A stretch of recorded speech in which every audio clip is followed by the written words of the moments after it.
next to the body. Can you go back inside, please? Don't. Just do as I ask, please. In a few minutes, an officer will come talk to you. Go back inside.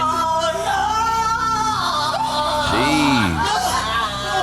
Oh my God. Listen, I can't answer. You already know what it is. It's your boy Laid Back with another reaction, another review, another episode. True crime. You up to bat. Bitch, I'm drowning up in it.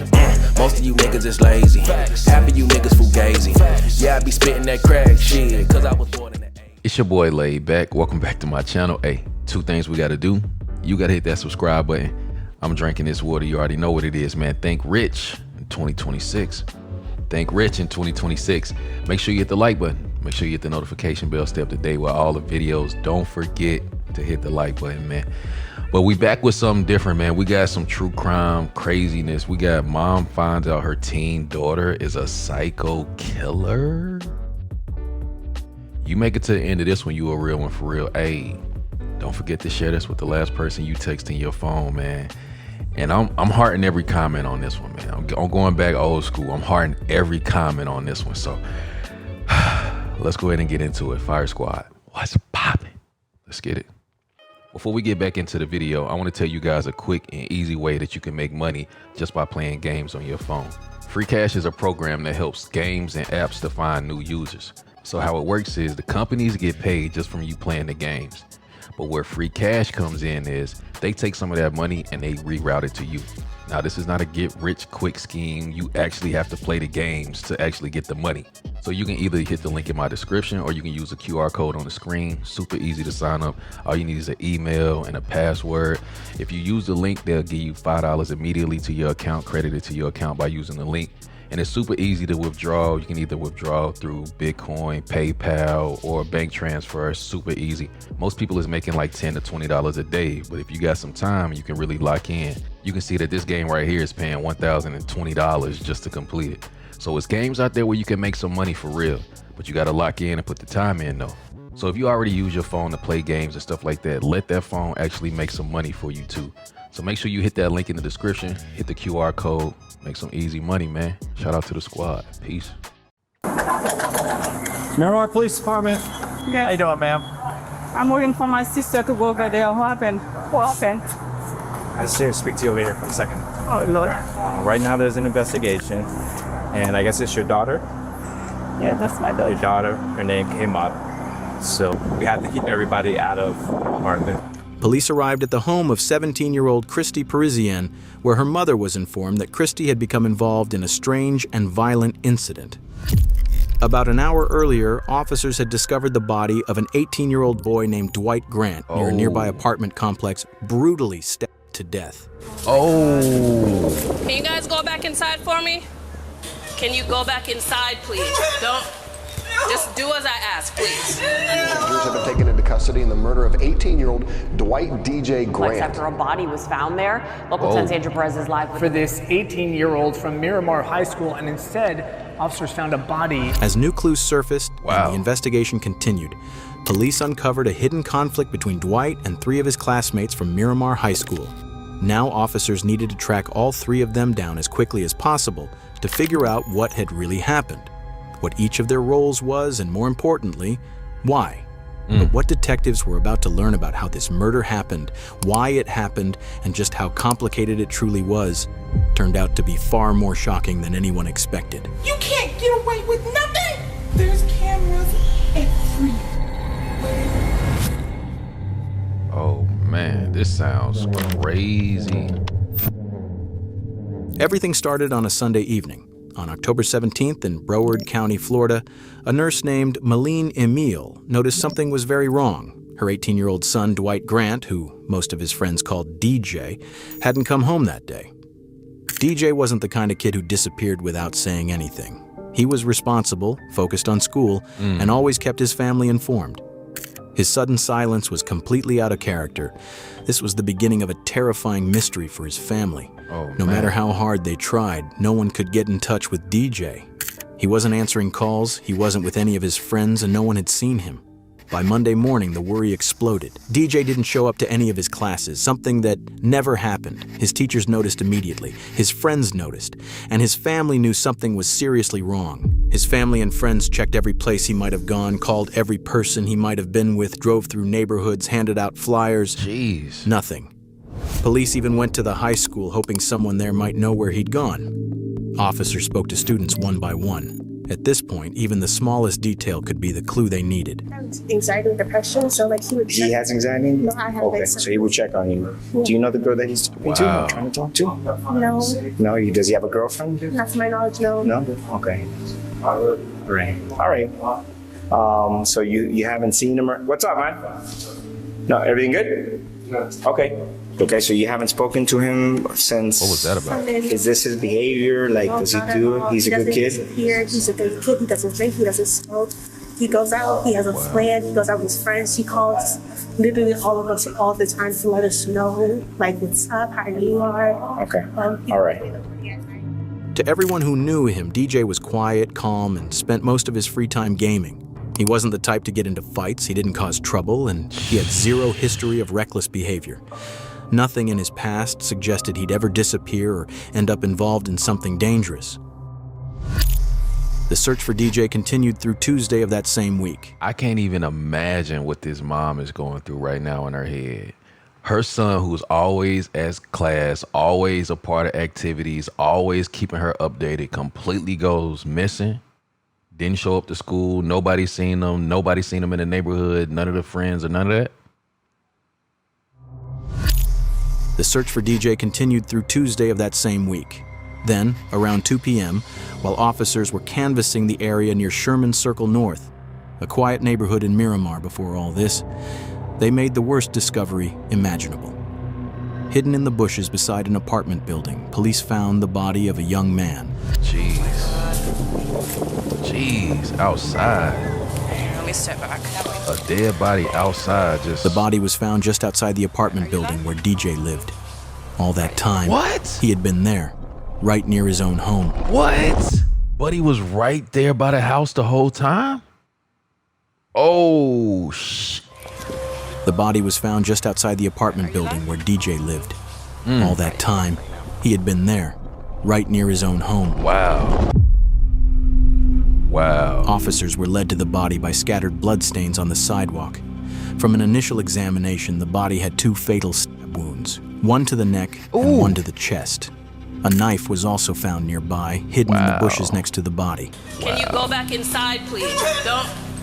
Just do as I ask, please. In a few minutes, an officer will come talk to you. Go back inside. Jeez. Oh my God. Listen, I can't answer. That's tough to hear. Wow. Wow, that's tough to hear. Anything right now. I just need you to go inside the apartment and stay there till I can get somebody to come and speak to you. Wow. Please. Listen, what did I just ask? Just give us a few minutes and somebody will come and talk to you. Just give me a few minutes. Go ahead and go inside. After speaking with DJ's family and asking them to remain patient, officers immediately blocked off the area surrounding the body and began processing the scene for evidence. 4 officers were on scene working to secure the area, search for evidence, and confirm the identity of the victim as quickly as possible. Aquí abajo. Sí. Ahí abajo del stairwell que está ahí había mucha sangre, inclusive probablemente están tratando de limpiarlo. Hay una cámara aquí, hay 2 cámaras aquí, y hay una cámara en esa esquina donde lo tiraron. On Sunday, he went missing Sunday. Cameras. Miramar is a quiet, close-knit community where news spreads fast. So when word got out about the brutal discovery of an 18-year-old's body, tips started pouring in almost immediately. Wow. Several people came to police headquarters, hoping the information they had might help. Among them was a woman who walked into the lobby holding her teenage niece's phone. She wanted to tell police about a private group chat that had caught her attention. At the time, officers had no idea that this small piece of information would end up being the key to solving the entire case. Wow. Can you just give me a brief rundown? I'm so sorry. I know I've seen on the news that they found a body over by Sherman Circle, and they keep showing the picture of the kid that goes to Miramar High, saying they can't guarantee that it's him, basically, blah, blah, blah. Okay. But on my niece's phone, all the texts are coming through that they're her friends. There's people from school there, and they know it's him. I just came here because my niece was telling me that she had got these texts from this girl yesterday from the modeling and She said it was the most traumatizing day of her life when she seen him yesterday, which would have been Sunday. Whoa. Yeah. So in my mind, one and one, I'm not saying she did anything, but I'm not saying I can't come here and not show you either because she keeps saying tells everybody in how many people she's killed and she's in the gang. A lot of people she's I mean, killed. it could be just,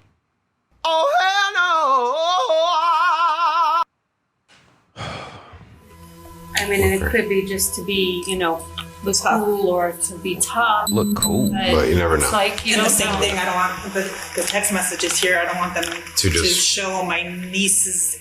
I don't want her. Like I don't her want her to name. associate. Right. Okay. By the next day, Wednesday, the victim's identity was finally confirmed. Damn. The body belonged to DJ Grant, the Miramar High School student who had been reported missing. And Nicole, there are still so many more questions than answers at this hour. Our officers came out here because they were helping the search for this 18-year-old from Miramar High School, and instead, officers found a body in the bushes. Now, police had to start putting the broken pieces of the puzzle together. The evidence from the crime scene, and more importantly, the group chat that the woman had brought to them. Inside the chat, police found disturbing messages linked to 3 teens, 3 names that within hours would become central to the investigation. 17-year-old Andre Dexter Clements, 16-year-old Jaslyn Smith, and 17-year-old Christy Parisian. Without wasting any time, officers began tracking them down. Christy was the first person police went to. Miramar Police Department. Ooh. How you doing, ma'am? It's showtime. How you doing, ma'am? So, right now there's an investigation, and I guess it's your daughter? Yeah, that's my daughter. What we're gonna have to do is we're gonna have to keep you out of the house for now. Me? Wow. Yes. Out the house. Nothing has to do with you personally, but we have to keep everybody out of the apartment. So if there's anybody else in there that's in there, No, the sister, she's at work right now. but nobody else is inside. No, only You wanna three get of some- us. You got shoes on? Okay. So we have detectives that are going to get a search warrant. Okay. So right now, we're just going to make sure nobody's inside, and then we're going to close the door.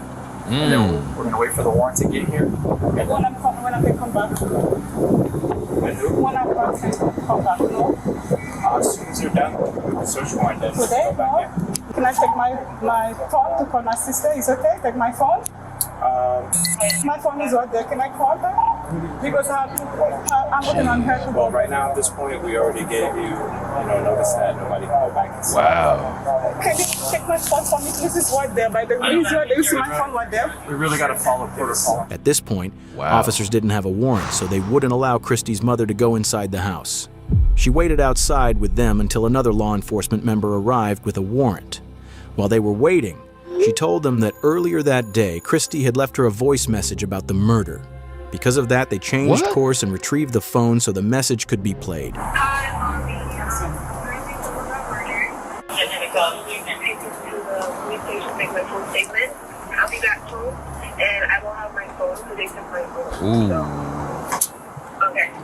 By now, the police had already spoken with Christy at the station. Her mother wasn't able to provide any additional information. The officers informed her that no one from the family was allowed to leave. So are you going to be around here? Are you sticking around here? Or are you leaving? Leaving where? You're not going anywhere, right? No, I was going to the police station. No, I mean right now. I'm waiting for my sister to go to the police station because my sister drives. The next person on the list was Jaslyn Smith. The officers tracked her down and managed to find her around 11 p.m. that same night. Outside her family's apartment, they spoke with her while her mother was present. Did you hurt this person? I didn't. I didn't hit you or anything. I was just told to push him and make sure he stayed in the corner. I don't know exactly what happened. You're telling me that you were told to do something? I don't know what you did. I don't know what you didn't do. She said that she was told to keep him in a corner. Andre. Okay.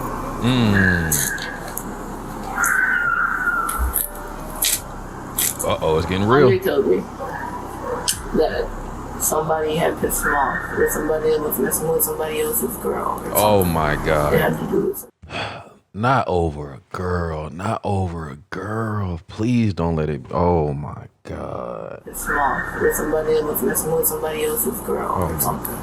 It had to do with some type of chick. Oh. And that he was upset and that he needed some backup for a fight. He told me it was just a fight. Oh. Jaslyn had been told to trap DJ in the stairwell. Andre needed backup for the fight, which was apparently over a girl, Andre's ex, who was now involved with DJ. You guys don't have to stay here. You do not have to talk to me. Are you going to arrest my child? No, I'm not going to arrest your child. I want to hear what she has to say, but I wanted to reiterate because I said it to you and she wasn't here. He told me to dress up in all black. Oh. And follow him. Andre? I want to do rag and everything. He just said, do this for me. Just help me out with a fight. We're fine. We walked all the way there. Oh, man. And we walked up the stairway. And Chrissy was there. Chrissy had seduced him from what I know. Oh, man. This is I was crazy. trying to just pretend and forget that it didn't happen. I already knew that if something like this was going to happen. I already knew the cops were going to show up sooner or later. She already knew? I already started preparing myself for the worst, Mom. If they send me away, Mom. Oh, according to her, the goodness. mastermind behind the whole murder was Andre. Wow. He even picked out the colors of the clothes, and the plan was just a fight. Jaslyn clearly tried to downplay her own role and choices. But over the next half hour, the officers, and even her mother, would unintentionally learn the truth from her words, shocking them to their core. Things her 16-year-old daughter had done were far beyond what her mother could have imagined. Oh, snap. Detectives were still putting the pieces together with no clear reason to make an arrest. But Jaslyn knew what was coming. She knew there was no escape, and she had already prepared herself for the worst. Because by everything I've already said, I'm an accomplice, and I know this, and I'm sorry. Come here. I can't. Come here. This is really terrible. This is really terrible, man. The female officer at the scene can be seen. This is really terrible. Look at the police officer.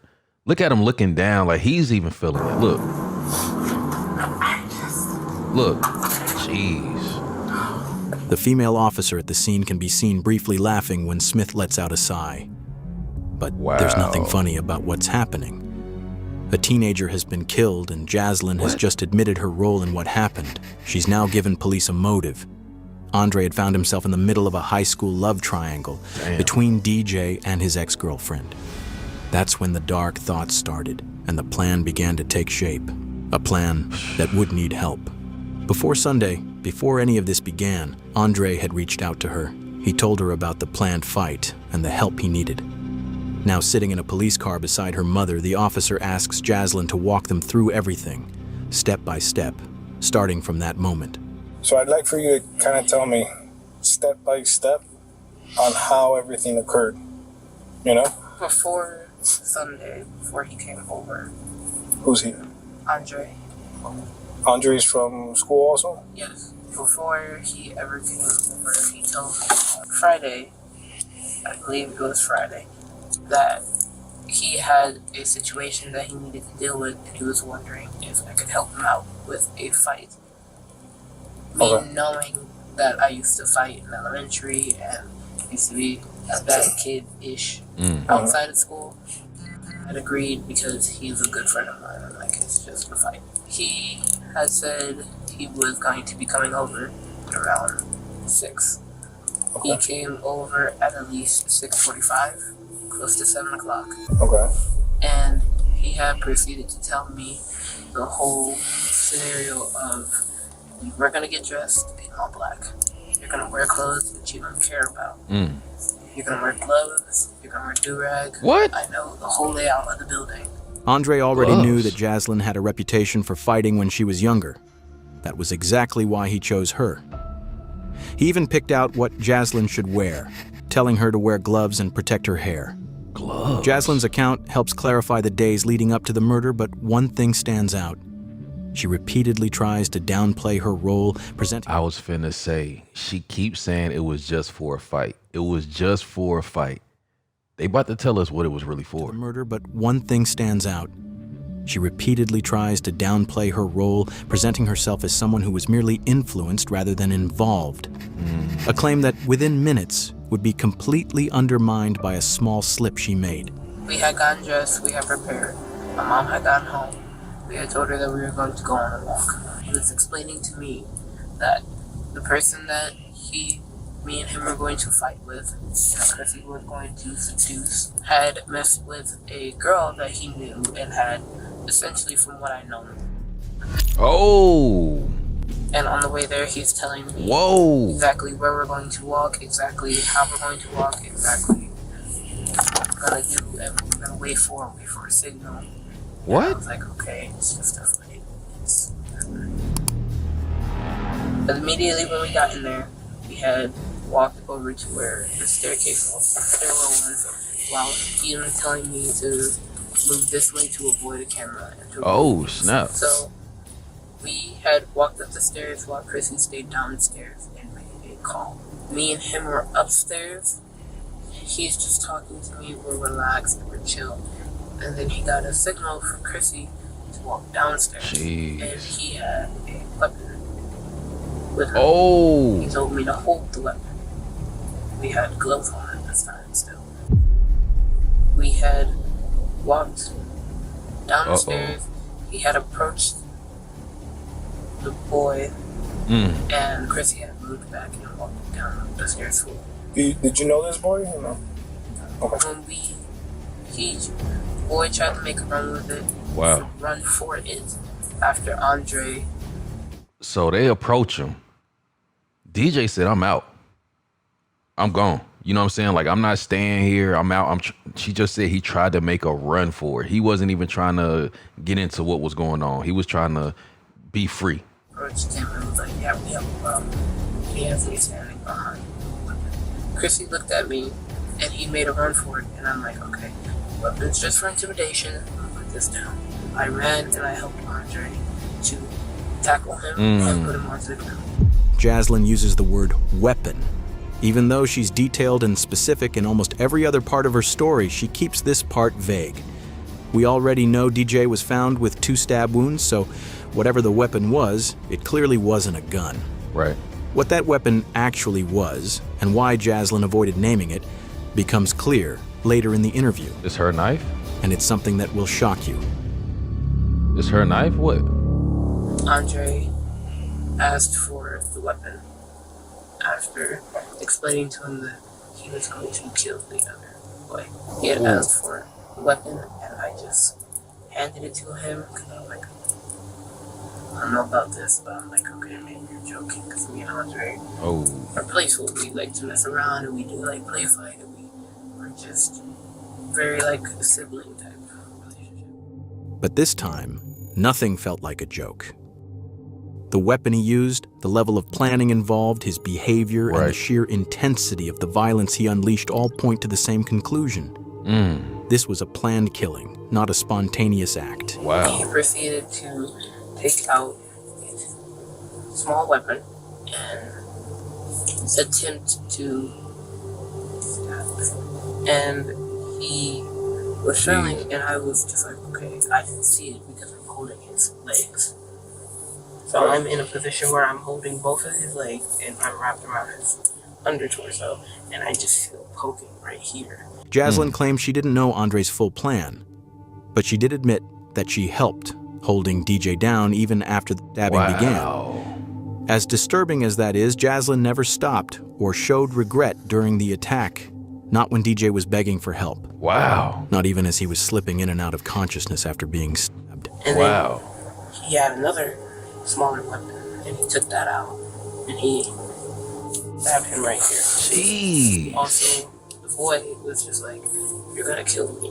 Just choke me out or like end it, because he kept going in and out. Wow. DJ knew he was dying. Under the pressure and pain he was in, he begged Andre to choke him and end it quickly. Andre ignored him and stabbed him again. What? After that, DJ went unresponsive. He stopped struggling and tragically died at the scene.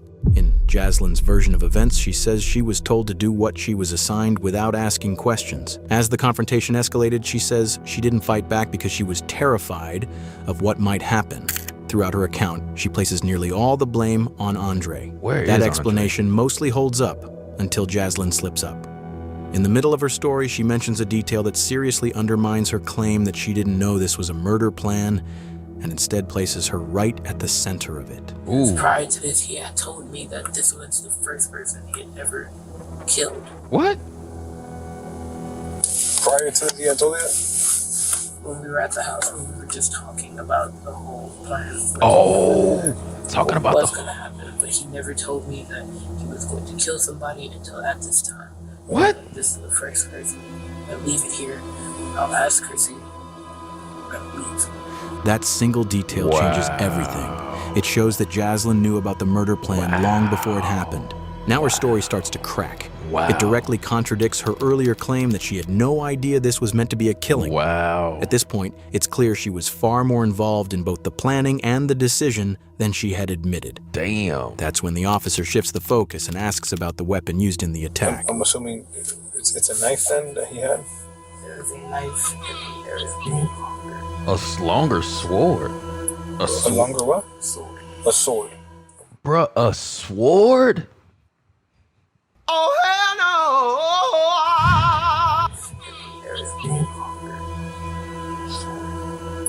A longer what? A sword. Okay. A knife is something that can be easily concealed, but a sword isn't. Hiding something like that would be almost impossible. Right. It's hard to believe that Jaslyn and Christy could have been around Andre all that time without noticing the sword. Now detectives finally have enough pieces to start shaping a version of events that's much closer to the truth. But before moving forward, they still needed to make sure the physical evidence matched the story. So you saw the big sword when he first showed up here in the first place? I didn't see it exactly. I only saw that there was a bag with it, and I was like, okay. Because somebody else had taken everything out of the house behind us, and I didn't know where that was. And I believe it was either in like a jacket with him, or with Chrissy in an extra jacket or in a bag. Sword? Jaslyn could tell detectives were zeroing in on one key detail. She knew about the sword before they ever left the house, and that meant she knew the plan from the start.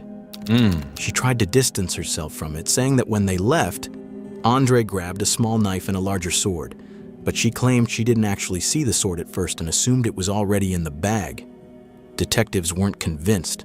By now, there were too many gaps in her story. The teens believed they had pulled off the perfect crime. They killed someone in broad daylight in a tucked-away stairwell inside a busy apartment complex, avoided security cameras, and left no direct eyewitnesses. If the group chat messages hadn't surfaced later, they might have gotten away with it. Wow. But everything started to fall apart after the attack. They dragged DJ's body into the bushes, packed the weapons and supplies into a bag, and returned to Jaslyn's complex.